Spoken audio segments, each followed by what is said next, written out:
اس چوکیدار کی چھٹی کروانی چاہیے.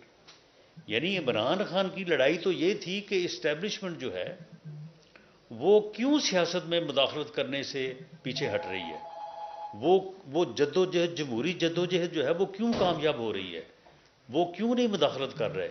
جب عدم اعتماد کی تحریک پیش ہوئی تو کیا عدم اعتماد کی تحریک جو ہے یہ کوئی غیر جمہوری عمل تھا؟ یہ عدم اعتماد کی تحریک اسٹیبلشمنٹ نے پیش کی تھی، یہ کسی ادارے نے پیش کی تھی؟ اس کے خلاف جو اس نے موقف اپنایا، اس نے کس طرح سے اسمبلی توڑی تھی؟ وہ اسمبلی جو توڑی اس نے وہ آئین کے قانون کے یا جمہوریت کے مطابق تھی.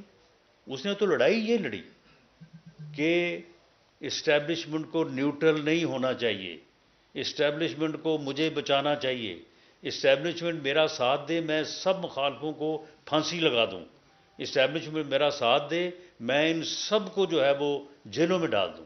یہ لڑائی تھی نا.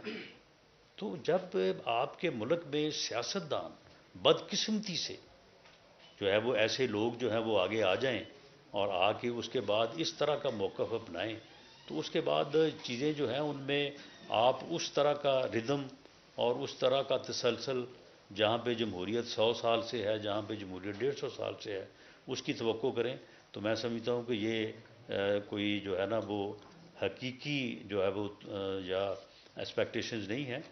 وقت کے ساتھ ساتھ میں سمجھتا ہوں کہ اب اسمبلیاں اپنی مدت پوری کر رہی ہیں. اسٹیبلشمنٹ نے وہ مداخلت جو اس